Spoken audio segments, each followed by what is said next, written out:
Hey, good morning. How's everybody doing? Good to see you all. Good to see you all. Many of you already know, but my name is Greg, part of the team here. And we're just this small community known as Alongsiders. We share in a common hope together. We're people that are practicing the way of love through the art of living alongside for the sake of neighbor, creation, and self. Everybody online that might be joining in today or maybe a couple of days in the week, it's good to be with you as well. So, hey, for those that don't know, our normal rhythm as we gather is really kind of simple, but it speaks of kind of our heart and how we find the beauty in these moments. And we're going to kind of center ourselves in song. Just kind of open up ourselves and welcome just the grace of God. And then we'll move into the Eucharist and share that around table. Maybe a confession that we'll share in. And we might even pass the peace, meaning for us, we'll just kind of welcome one another and then enter into some reflection, some engagement, and then prepare ourselves for another week. So that's our normal flow, but good to be with you. Good to be with you all. I've got a simple just prayer that will pop up on the screen here. And I'm going to invite you just to, if you're comfortable enough, just kind of maybe put your hand on your chest right where your heart is and just kind of read this together as we enter into our morning. God, as we gather together, we recenter our scattered senses upon you.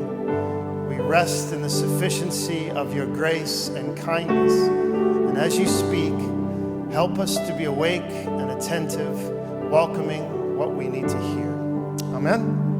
As we do, you can stand if you'd like. You can obviously stay seated. You can kneel. Whatever physical posture you want to take, please. It's freedom here and comfort and safety as well. So, Dennis, please, Megan. Let's come together to worship.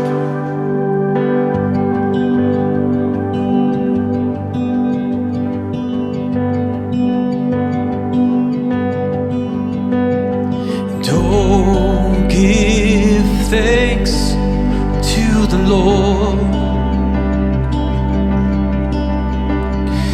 Oh, give thanks to the Lord. He is good. He is good. He is good. He is good. Oh, give thanks. Oh, give thanks to the Lord. Oh, we give you thanks, Lord.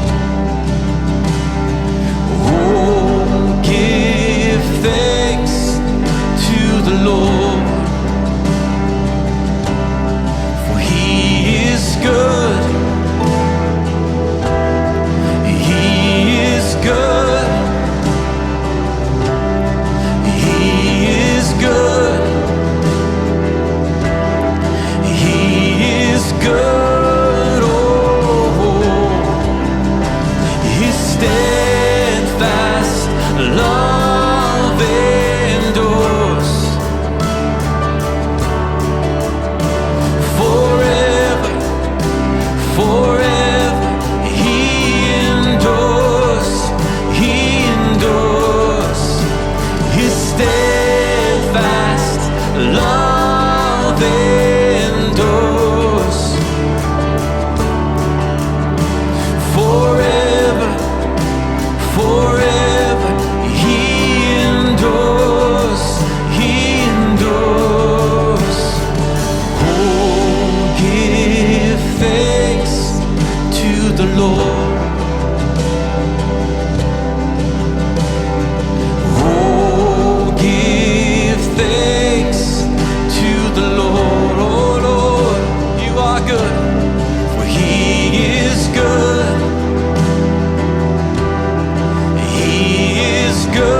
fast.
grace so freely given, and I am standing on a promise that remains unbroken.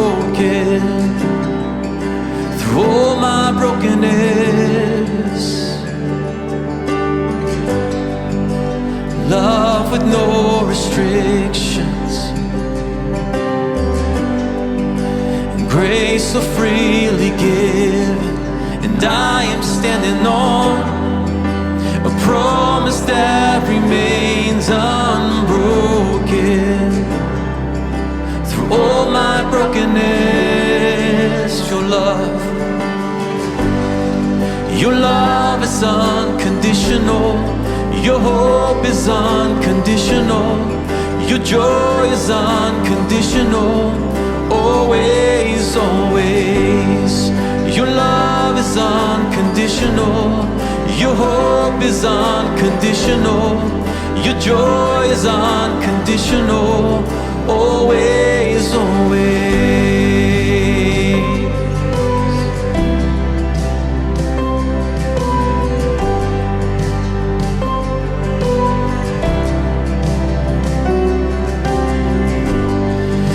The Father's heart wide open,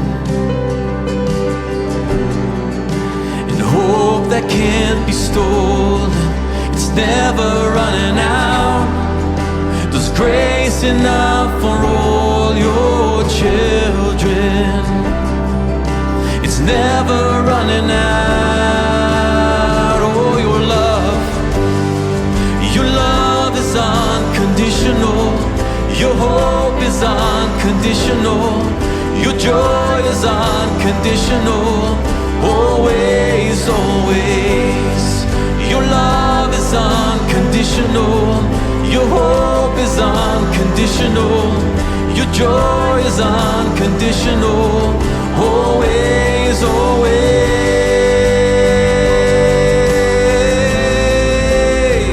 Oh Lord, your love is unconditional.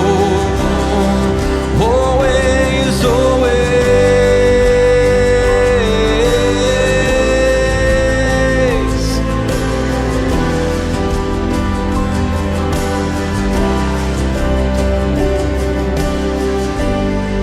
I don't have to earn it, could never deserve it. You are my joy, yes, you are my joy. The end of all striving, a new way of living. You are my joy, you are my joy. I don't have to earn it, could never deserve it. You are my joy, you are my joy. The end of all striving, a new way of living. You are my joy, you are my joy. Your love is unconditional. Your hope is unconditional. Your joy is unconditional. Always, always. Your love is unconditional. Your hope is unconditional. Your joy is unconditional. Always, always.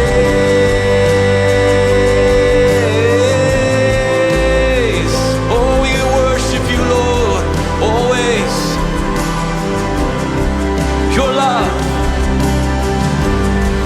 Your love is unconditional. Your hope is unconditional. Your joy is unconditional. Always, always.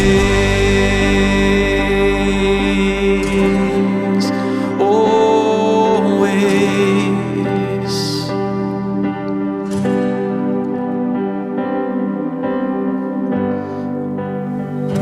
And Lord, I give you my heart, I give you my soul.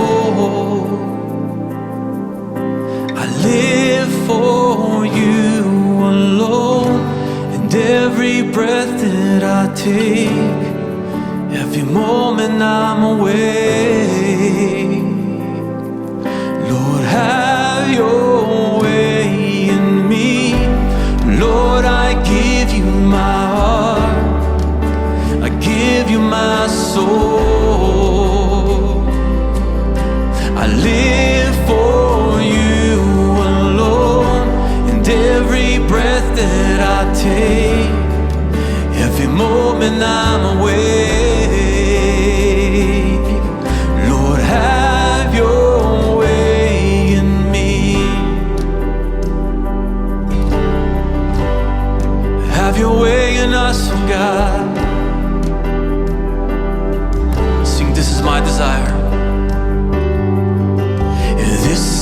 is my desire to honor you, Lord, with all my heart. I worship you. Oh, yes, we do. And all I have within me, I give you praise. And all that I adore is in you. Oh, it's in you, Lord. Lord, I give you. Lord, I give you my heart. I give you my soul. I live for you alone. And every breath that I take, every moment I'm awake, Lord, have your way in me. Lord, I give you my heart. I give you my soul. I live for you alone. And every breath that I take, every moment I'm awake, Lord, have your way in me. Oh, have your way in us, oh God.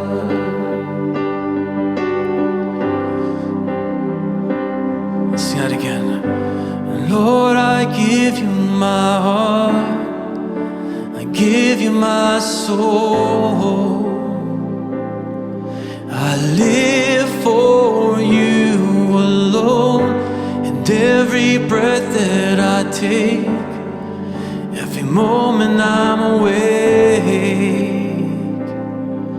Lord, have your way in me.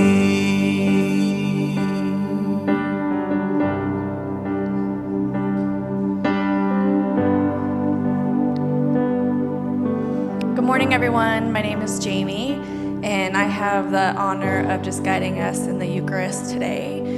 Each week, we pause just to remember and give thanks for God's love that's been broken and poured out for each and every one of us.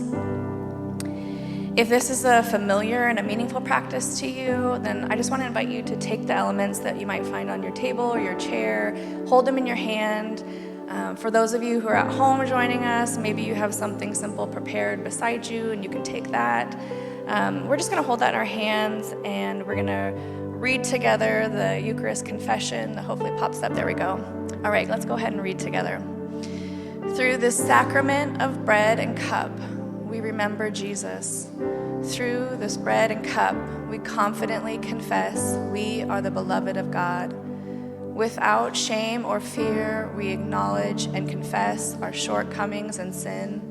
Forgive us, God, and help us to forgive one another. In the light of your mercy, we say thank you, and as one diversified body in Christ, we receive. Amen. We also, each week, light this candle. We call it the candle of solidarity. And really, it's just a symbol of us collectively pausing to hold space for the things that we're feeling prompted to be praying for. So I'm going to light that first.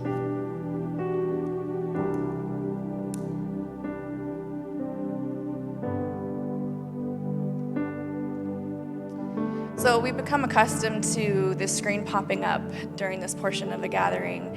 And oftentimes, there's a focus of our community that's surrounding us and sometimes our global community as well. And last night actually, when Greg texted me and invited me to take this portion of guiding us together, and I asked him, I said, well, what are the prompts gonna be? Because I like to be a little bit prepared. And he said, well, there aren't any yet, what's on your heart? And my knee-jerk reaction, without even thinking about it, was to say, actually, you and Michelle are on my heart right now. to be praying for, just our guiding team in general, but specifically Greg and Michelle. And so he gave me permission to kind of take the lead on this, and it's dealer's choice, so just bear with me. We are entering just a season of transition, as most of you should hopefully know by now. We are letting go and saying goodbye to a few of our dearly loved staff members as they just turn the new page and enter in a different part of their journey. And so as joyful and as celebratory as that is, the reality is it still leaves a weight of responsibility behind. And I feel hopeful, I feel excited about what God's doing in this community, but I also just sense that weight. I see it on Greg and Michelle. I see the areas that they're now going to be covering on their own to try to fill in some of those gaps as we just open up to what God has next for this season for us. I wrote down just a couple things. God, would you bless and care for this community through willing and able bodies, known and unknown? And what I mean by that is, I think there's people in our community that are probably have maybe some stirring, or maybe some stirring is going to happen to step up in a different way. Maybe that's contributing and volunteering, or maybe that's in filling in some of those gaps that some of these staff members are leaving behind. And through finances as well. We can't forget about that. That's what helps make this community be able to extend outside this building and help the people who are actually in our city community, our global community. So like I said, just as Gabby and Janae and Brandon and Katie, they all have shared their beautiful stories of how they came to find their way here and what a blessing and their journey here has been. I believe that others are being prepared to come alongside and bring their unique stories and ability and creativity and passion to this specific body. So again, my heart is filled with joy for our current team that are moving forward. And I just want to take this morning to invite us together. If your heart aligns with anything I'm saying, and if you call this community home, then maybe take this time of Eucharist just to be praying for Greg and Michelle and Dennis and John and Allison, the rest of the team, as they just continue stewarding the care and the guidance for this loving community. So please go ahead, take your elements that you have, or if you choose not to, that's okay too, and just spend the next few minutes just praying. Thank you.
are good, you are good. Oh, listen well with my soul. You are good, you are good. Oh, listen well with my soul. You are good, you are good. Oh, listen well with my soul.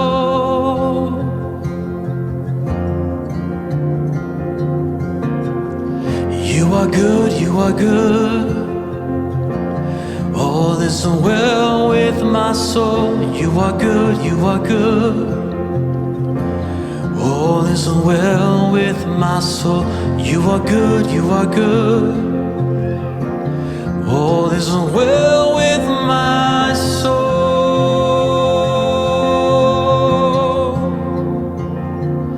Your goodness always goes before me, covers and surrounds me. I am yours. Your promise, you will never leave me, never to forsake me. I am yours.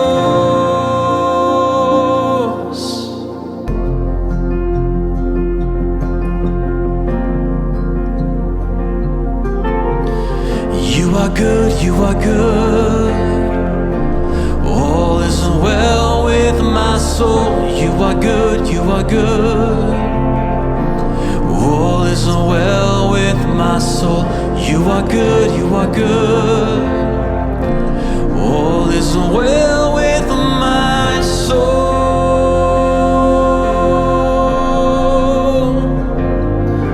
Your goodness always goes before me, covers and surrounds me, and I am yours. Your promise, you will never leave me, never to forsake me, and I am yours. Your goodness always goes before me, covers and surrounds me, and I am yours. You promise you will never leave me, never to forsake me, and I am yours.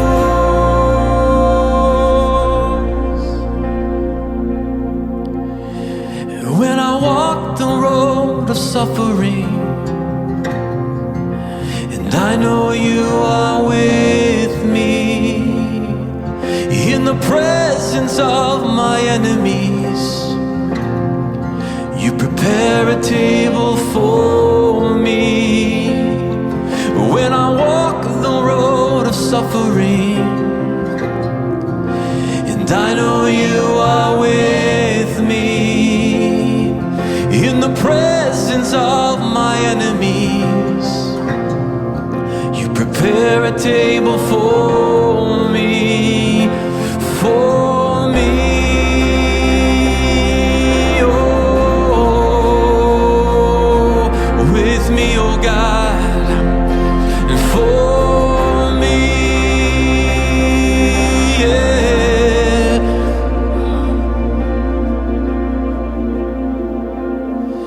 Your goodness always goes before me, covers and surrounds me. I am yours. You promise you will never leave me, never to forsake me. I am yours. Sing again. Your goodness always goes before me, covers and surrounds me. I am yours. You promise you will never leave me, never to forsake me. I am yours. You promise you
We invite you to pull back around and find your place. Maybe make a new one for somebody else if you so desire. I'm just take some time to offer a reflection for this morning. And this year, we as a community are committed or committing ourselves to be a practicing people. But this is not new per se for us. For those in the room that might be newer to us, our common hope as alongsiders actually speaks to this, to be a people practicing the way of love, which we connect the way of love really to the person of Jesus. And the Christian tradition and faith is not simply a belief of the mind. It's actually a deep work in the whole of who you are. And as we encounter God again and again and again, the work of formative grace clears really the clutter of the soul and moves us onto the pathway of spiritual practice where our relationship with God is nurtured and nourished. And then patterns of change, newness, growth, or perspective are shaped inside of us. And as a mutual relationship and a daily awareness of God is developed in you through hopefully spiritual practice, we don't become less human and more religious. We actually become more human, more grounded, and even more discerning of how we notice that God is actually in all things. So when we speak of a people practicing, it is not a practicing out of duty. It is a practicing out of desire. A practicing to build a strong foundation in life and in relationship with God. For when we wrestle through the good and the hard in this life, we can stand or fall on strong footing. As Jesus himself said, a wise person is one who listens to his words and puts them into practice, solidifying a strong foundation in this life. But the unwise person does not listen, does not practice, only to be surprised by the cracking and the unstable groundwork in their life when the storms begin to blow through. Also, I'd like to make it very clear that when we choose to use the word practicing or practice or spiritual or life practices, I'm not reducing that word to mean a list of helpful activities to do. A people practicing is way more substantive than that. It is a way of being in the world, an orientation, or for some of us, a reorientation, a posture. And more importantly, we know that practice is a process. It is never an event. And practices are not meant to be complicated, and they may change for some of us over time. Practicing is not about perfection. Practicing is about presence and about making our life permeable through the grace and the activity of Spirit. Practicing is showing up in life, showing up in faith, showing up for life, and showing up for faith.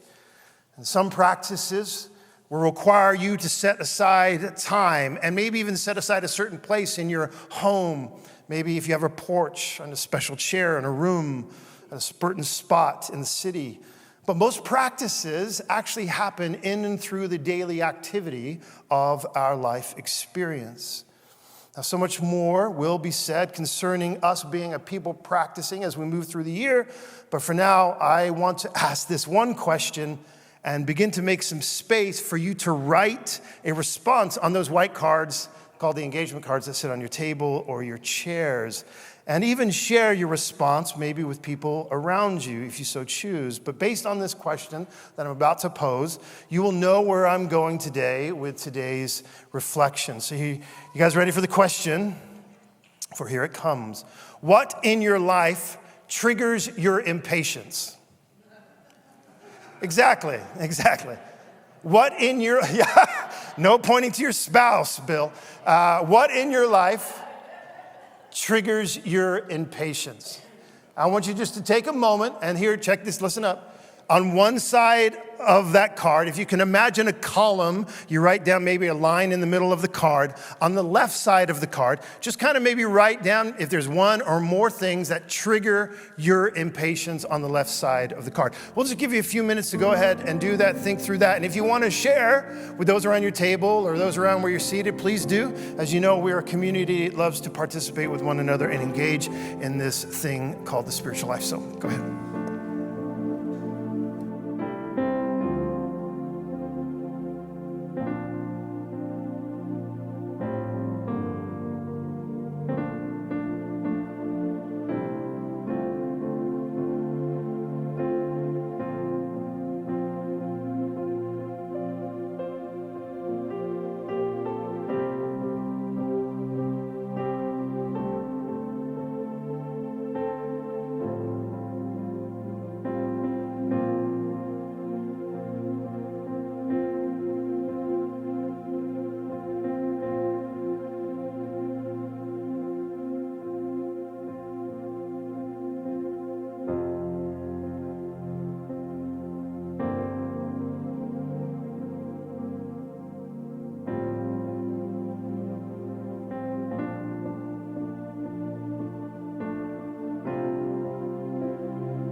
All right, I'm going to cut you off here, sorry. We're going to actually come back to this in a moment, so I need you to just pause, just put a little comma in kind of this conversation and dialogue that you have with others. We will literally come back to it in a moment of engagement.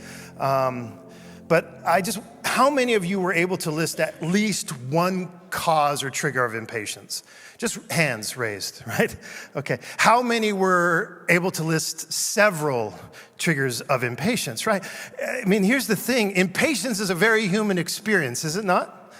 It is, right? And if what you listed, how many of what you listed was, when you look at it, it's like a daily reality? Raise your hand. Okay. And then what you listed, was it relational? Okay. Was it situational? Personal? Work-related? How about physical? That sometimes we get frustrated with our physicality. Yeah?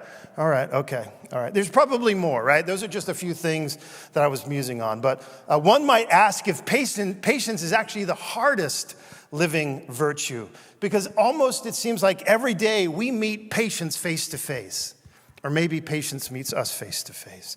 Patience is an essential element in the spiritual traditions, but in our culture, patience is not really highly respected. There's a German proverb that says this: in America, an hour is 40 minutes. You sit with that for a second. Practicing patience is and can be a frustrating virtue, and sometimes situations and people are frustrating. Anybody ever known that?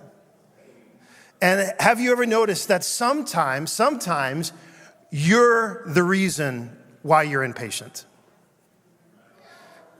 Okay, maybe it's just me, but has anyone else sat on your phone too long scrolling away, knowing you've got to be somewhere, and yet you keep scrolling, and when you finally decide to get moving, you don't have enough time, impatience then kicks in, and then that escalates to frustration, maybe anger, and then what happens? You start spilling over onto others like it's their fault. Listen, it doesn't have to be a phone. You can put anything in there. And somewhere in all of the panic of knowing you won't get to where you need to be, you forget that you did it. You made that happen. Not anybody else, right? Right? Patience leads to an abundant thinking, but impatience leads to stupid mistakes. It's true, Kathy, I swear. I learned this just the other day. Sometimes we move down the road too quickly. We make decisions too rashly. We spend money on things that are unnecessary. And sometimes we make up our mind without giving it the adequate thought and space in the process of discernment. Patience involves not only the ability to tolerate delays, but also the willingness to let events unfold in their own time. Societally, we are pulled and we are poked in every direction to make quick decisions, to offer thoughtless opinions, and sometimes even overcommit ourselves, right? And so due to a lack of patience, we actually might be reactionary. We might be negative or easily led to complain. And if we're not mindful of this energy, it will spill over onto others. And I'm sure at one time or another, your child, your significant other, your neighbor, coworker, has felt the sting of your impatience. See, practicing patience is a mindful work. It is a slow work. It is necessary, and it's even a good work. And I might even be bold enough to say, I think practicing patience can be a healing work. And as we meditate on the scripture, we learn time and time again of God's steadfast and enduring nature towards us. We're reminded that the ultimate example of patience is expressed for us in the life of Jesus, who was patient with himself as he came to appreciate who he was. And his disciples, who at times completely misunderstood him, missed the mark time and time again, and even betrayed him. We witnessed Jesus on the cross patiently enduring unbelievable suffering. And his concern was not on himself in that moment, but on his mother. It was on forgiving those condemning him and mocking him, and comforting those that were being crucified next to him. We read in St. Paul's letter to the Galatian church in chapter 5, 22 and 23, that patience is one of the fruits of a spirit-full life. St. Paul also writes to the church gathered in the ancient city of Colossae, encourage them to trade the deception of vices for the truths of virtues, to put on, or to take off and to put on. Even the parables of Jesus, specifically those which speak about the gentle collision of heaven and earth, Jesus leans heavily on the language of patient growth and development. He uses metaphors of the seed, the maturing ear of corn, weeds and wheat that grow together, as well as yeast that rises. All of these are acts of patience. Yes, there are no parables that I have read so far that we could probably make up modern parables, but currently there's no parables of microwaves, Instapots, and DoorDash. But there are plenty of concerning the patient work of growth and the patient work of maturing and the patient work of becoming. And most importantly, patience takes on the shape of love. The very first thing that Paul states in that beautiful poem that he offers us about love, that love is patient. And without love, religion is merely about enforcing laws and requirements. When love becomes about that, it is not love anymore. It is manipulation and control. But love is about long-suffering and perseverance and forbearance. It is living alongside, knowing and trusting that God's love for the ones that we love will begin to bear fruit. Humans in history both grow slowly together, and it can be said that so does the work of God in our lives. Sometimes we've learned that we need to change, and that's true, but sometimes change just takes time. And when we haven't gotten the point about the value of patience, we are given plenty of opportunities to practice it in our daily lives. My encouragement to you in the room is don't pray to be a patient person. Because you don't need to. You know why? Because if you're in relationship with anybody in your life, or if you're in relationship with yourself, you have plenty of fodder to learn what it means to be patient. In some of my study for today, I learned that years ago in New Delhi, India, they placed the word relax in their red lights. I find this fascinating. Obviously, a very congested country. But boy, we should do that here because for some reason Americans love road rage. Every time you come to a red light, instead of grinding your teeth or becoming impatient, let the light give you an opportunity for practice. Connect with your breath, maybe slow down, and maybe recite these words of St. Teresa of Avila. Let nothing upset you. Let nothing upset you. This is a prayer that she prayed. This is a mantra that we could hear today for our own lives. In a car, in the moment where your kids are gnawing at your ankles, your kneecaps, or if they're adult like mine, just gnawing all the time. Let nothing upset you. Practice patience in your relationships by not trying to force changes in others or demand immediate attention to your needs. Try this simple patient exercise. When you ask someone to do something, make it clear that this request is for when you are ready. Then don't complain if it takes longer than you expected or wanted it to. Obviously, this goes for none of you because there was no response to that one. So, don't set people up that you love. Just let them know, hey, could you do this? But could you do this in the time that works for you? And then don't sit there like looking around, seeing if they've done it.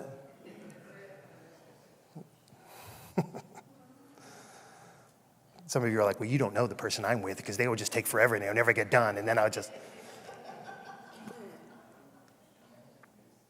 And let me offer this simple suggestion before we engage together. This will just be generally helpful, but this is definitely not new. Would you ask for help? Lots of times we are impatient because we are overloaded, and we just don't ask for help. Sometimes that's a personality trait. Sometimes that's a pride trait. Sometimes that's a thing maybe you just don't think about. But when you're overloaded, one of the best ways to untrigger impatience is just to ask for help. Ask for help. That means if you don't have anybody living with you, you call somebody on the phone. Hey, I'm in the middle of something. I'm in the middle of whatever. It's full. I'm freaking out. Can you help? Be people that learn to ask for help. All right? All right. So back to the engagement.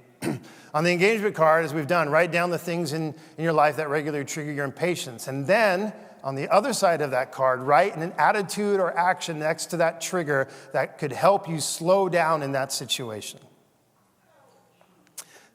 Right? So here's the thing. I don't have magic answers to your life and your experiences. The truth of the matter is you do. But you have to put these things into practice. You actually have to give thought of what would be helpful in these situations that trigger your impatience. To figure out how do you counter that trigger. And usually it's maybe slowing down, pausing, pulling away, breathing, getting perspective, whatever you need to do. But you outline the possibilities of what you could put in play to help you not be triggered when impatience comes up in your face, all right? So just take some time as we do an engagement for the next 8 minutes or so and process this maybe individually or together. Go ahead.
All right. I'll pull you back around as we begin to prepare ourselves for the week ahead of us. As always, remember, engagement doesn't stop here. Engagement is encouraged to continue in you and through your week. And maybe you want to grab the information of those around your table if you don't already know them, and maybe just touch base with them to see how they're doing, how they're being triggered, and maybe what action they're putting in play. That's really kind of the way of relationship, and mainly even discipleship, or being an apprentice in the way of faith and life, is to just check in with each other, right? How you doing this week? What's going on? And encourage one another as we go through this thing called life. So encourage you to take the engagement cards with you. I wanted to speak about a few things in life of our body real quick. There's no brunch today. We usually do one at the first of the Sunday. There's no brunch today, but this Wednesday, all of our Forerunners community is getting together for their barbecue, 11 o'clock downstairs in the Flanders Commons, their normal space. And also this Saturday is On the Mount. We've pushed this a little bit, but anybody interested, we're going to go up to Mount Angel Abbey on the lawn there, bring your camping chairs and maybe a journal and maybe it's Bible if you want. We're going to take some time just to chat and be together and hang out. It's beautiful up there, and just from 10 to 2, just to be together. So if you're interested in spending some time, go ahead and sign up for that using that QR code on the card, or you can sign up at the kiosks in the back or even online. And then also there's a big White City event that's happening. Lewis Palau Association and all churches across the Portland Metroplex are getting together, and beyond Vancouver and other places as well, at the waterfront on Sunday, July 23rd at 4 p.m. Matt Redmond, who's a well-known singer, worship leader, he's going to be at the waterfront. There's going to be games and all kinds of stuff, activities for just those faith communities that come together. That's on Sunday the 23rd. And then, as it was mentioned earlier by Jamie, we'll be saying Goodbye Sunday. Saying Goodbye Sunday is happening at the end of this month on July 30th. We'll say goodbye to Gabby and Janae as they've served us well. Please, if you can, try to be here. I know we got vacations and stuff going on, but I encourage you to be here for that, just so that we can send them off really, really well. Dennis introduced a song to us this morning, just right after Eucharist, and I just felt like, hey, can we just sing this together again? It's just a beautiful lyric, very simple, and let's just kind of end our morning together here as we consider the lyric and the beauty of the song. Dennis. You are good, you are good. All is well with my soul. You are good, you are good. All is well with my soul. You are good, you are good.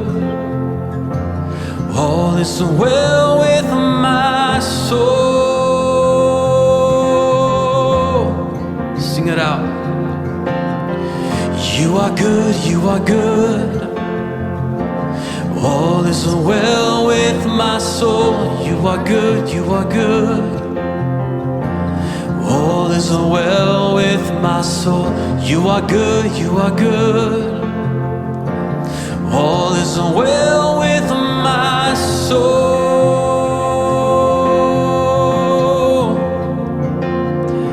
Your goodness always goes before me, covers and surrounds me, and I am yours.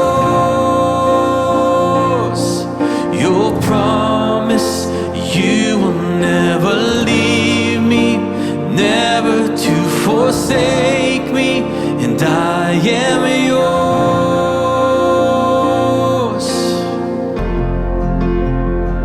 Oh Lord, I'm yours.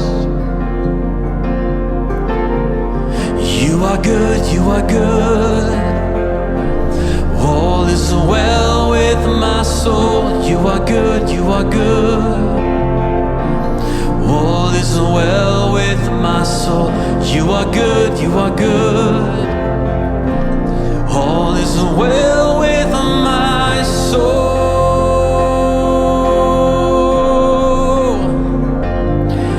Your goodness always goes before me, covers and surrounds me, and I am yours. Your promise, you will never leave me, never to forsake me, and I am yours.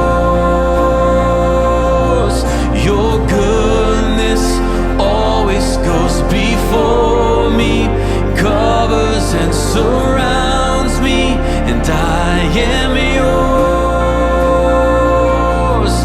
You promise you will never leave me, never to forsake me, and I am yours.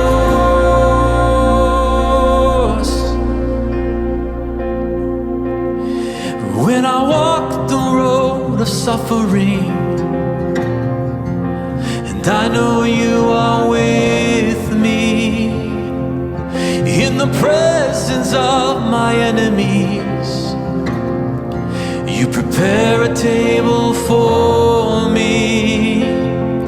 When I walk the road of suffering, and I know you are with me, in the presence of my enemies, you prepare a table for me, yeah. You prepare a table for me, oh Lord.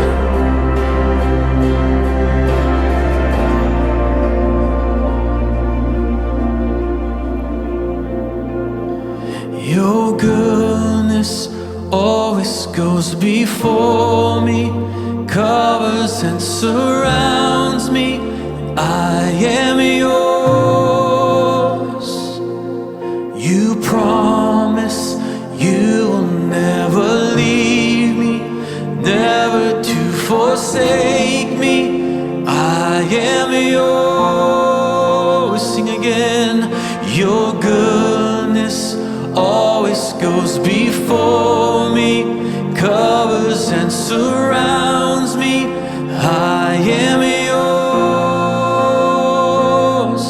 You promise you will never leave me, never to forsake me. I am yours.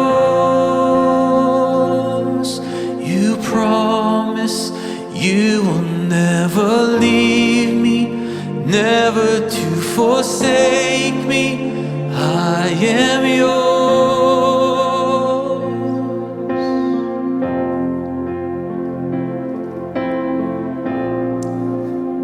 I'm singing this song for you. Every time it's this song, my music, this song, when I sing it turns to this form of intercession, just to pray that God will continue to hold you as you navigate the terrain that you're navigating. And that's the gift of music. Music turns to a form of intercession and to pray and to be present and come alongside in ways that you may know or not know. But this song for me has been about you this morning, and we are with you as you battle through day by day. All right, you both, okay? And so bless you, love you, love you, love you. Hey, everybody else, would you stand together and as we prepare to enter our week. May you guys go in the patient work of God in your life, and may you be a light in the world, your world. Peace be with you. We love you, and we'll see you very, very soon. God bless you. Bye-bye.